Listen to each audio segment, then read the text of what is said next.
Brought to you by TechnoSpark 20 series smartphones. कितने घंटे मेहनत कर रहे हैं अभी आप चुनावी प्रचार में? कितने घंटे इसका कोई लिमिट है ही नहीं। सोते हैं कि नहीं सोते हैं रात में? 1-2 घंटा सो लेते हैं। मात्र 1-2 घंटा सोते 1-2 घंटा सोते हैं तो नैया उनका डगमगाते रहता है, कभी इधर कभी उधर। वो कब किसको क्या कहेंगे भगवान को भी नहीं पता होगा। भगवान राम भी अपमानित महसूस कर रहे होंगे कि जिस व्यक्ति ने हमें कल तक गाली दिया वही व्यक्ति अयोध्या का दर्शन कर रहा है, तो शायद अपना पाप धुलने के लिए गए होंगे। बिहार के पूर्व मुख्यमंत्री जीतन राम मांझी को टक्कर देने के लिए गया कि लोकसभा क्षेत्र से लालू प्रसाद यादव ने कुमार सर्वजीत पर दांव खेला है। कुमार सर्वजीत लालू यादव के पार्टी से विधायक भी हैं, बिहार सरकार में मंत्री भी थे। गया से सांसद बनने के लिए आप चुनावी मैदान में उतरे हैं।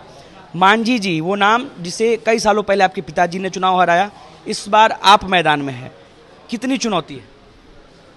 देखिए, पहला तो है कि वो हमारे पिता तुल्य हैं, लेकिन जब जंग की मैदान होती है तो महाभारत में क्या था? तो जंग जंग होता है। ये जंग जो है गरीबों की जंग है, ये जंग जो है बिहार के लोगों का है, ये जंग बिहार के नौजवानों के लिए है। ये बिहार जो तेजस्वी जी ने जो प्रयास किया था नौजवानों को नौकरी के लिए, जातीय जनगणना के लिए, मुझे लगता है कि जीतन राम मांझी जी को तमाम उन गरीबों का साथ देना चाहिए था, तो वो पूंजीपतियों के साथ देने लगे, जिसकी खलबली गया जिला में है नौजवानों के बीच में। और मुझे लगता है कि इस बार गया जिला के नौजवान, सभी जाति धर्मों के लोग एक नई ऐतिहासिक फैसला लेगी। जीतन राम मांझी तो पूरा कॉन्फिडेंट दिख रहे हैं। उन्होंने तो कल ही केंद्रीय मंत्री बनाने की भी मांग कर दी, बोला कि मांझी जीतेगा तो केंद्रीय मंत्री बनेगा। देखिए, कौन क्या बनेगा वो जनता न फैसला करेगी, आप अपने से फैसला कर लीजिएगा। ये 19 तारीख का फैसला जनता के हाथ में है और जनता तय करेगी कि कौन मंत्री बनेगा और कौन संतरी बनेगा। जनता को तय करने दीजिए ना। आज वो कह रहे हैं मंत्री बनेंगे, हो सकता है कल अगर वो कह दें कि भाई नरेंद्र मोदी जी के बदले हमें ही प्रधानमंत्री बना दीजिए, ये भी कह सकते हैं। वो तो कहने के लिए कुछ भी कर सकते हैं, लेकिन मैं सिर्फ इतना ही जानता हूं कि हमारे पक्ष में गया जिला के तमाम सभी जाति धर्मों के लोग और नौजवान फैसला देंगे। सरजीत जी, चुनाव में आपके मुद्दे क्या हैं? मांझी जी को कैसे हराएंगे आप? मुद्दा जो है बेरोजगारी। आप ये बताइए कि तेजस्वी जी जब सरकार में आए तो उन्होंने कहा कि हम नौजवानों को नौकरी देंगे, दिया कि नहीं दिया? तेजस्वी जी ने कहा कि आंगनवाड़ी की दीदियों को नौकरी परमानेंट करो, जीविका की दीदी के लिए रोजगार निकाल लो, आशा की दीदी के लिए काम करो, आंगनवाड़ी की दीदी का काम करो, गरीबों के लिए काम करो, नौजवानों के लिए काम करो। हम तो वही लेकर के जा रहे हैं लोगों के पास कि अगर नौजवानों को तेजस्वी जी ने नौकरी दिया तो तमाम बिहार के नौजवान, गया जिला के नौजवान हमारा साथ देंगे। कितने घंटे मेहनत कर रहे हैं अभी आप चुनावी प्रचार में? कितने घंटे? इसका कोई लिमिट है ही नहीं। सोते हैं कि नहीं सोते हैं रात में? 1-2 घंटा सो लेते हैं। मात्र 1-2 घंटा सोते हैं? 1-2 घंटा सोते हैं। तबीयत भी तो बिगड़ जाएगी। जिसके साथ गरीबों का दुआ हो, जिसके साथ नौजवानों का दुआ हो, जिसके साथ हमारी बहनों का दुआ हो, उसको तबीयत कोई बिगाड़ ही नहीं सकता है। अच्छा, कल मांझी जी ने भी, जैसी तरह आपने कहा कि वो पिता तुल्य है, उन्होंने भी कहा कि आप उनके पुत्र तुल्य हैं, मगर उन्होंने कहा कि पुत्र जो है कई बार कुपुत्र हो जाता है। आपको कुपुत्र से तुलना किया, उन्होंने कहा गलत लोगों के साथ चले गए, अपराधियों के साथ चले गए। मांझी जी की राजनीति जीवन अभी कुछ दिनों से भाजपा में है। उपज तो कांग्रेस से और राष्ट्रीय जनता दल से है ना।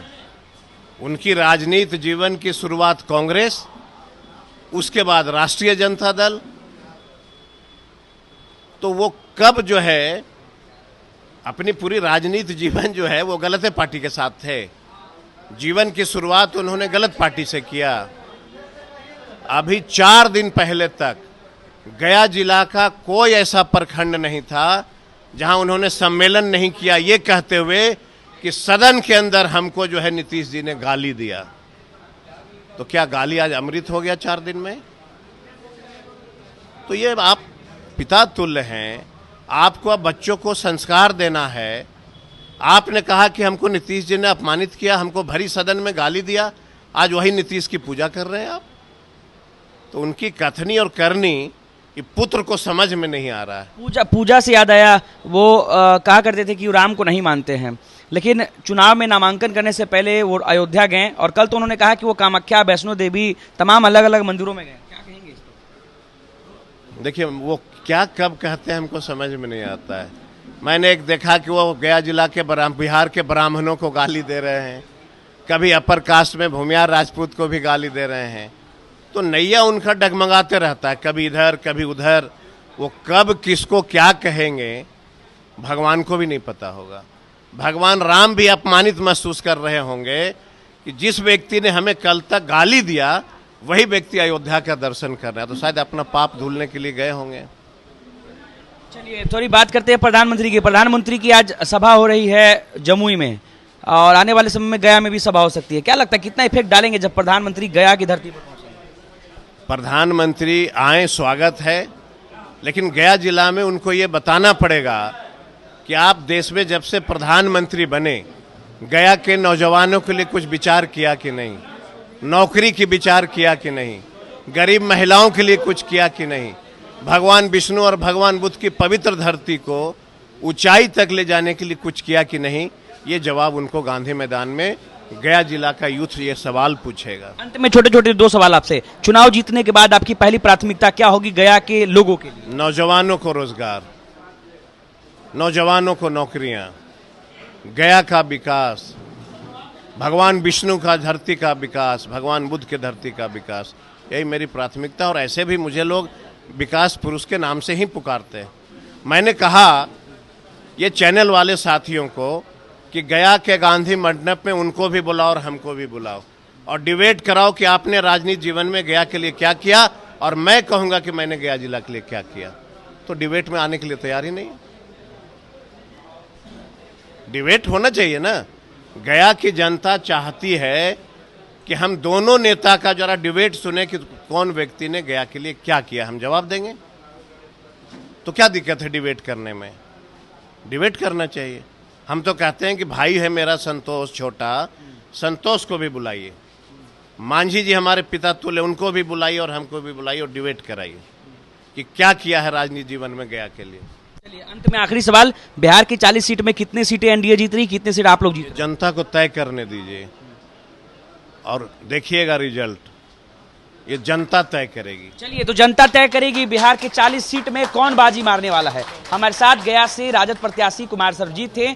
इन्होंने जीतन राम मांझी को खुला चैलेंज दिया है कि आकर डिबेट कर ले हमारे साथ कि किसने गया के लिए कितना विकास किया है। अपने सहयोगी पंकज के साथ अनिकेत कुमार, बिहार तक, गया।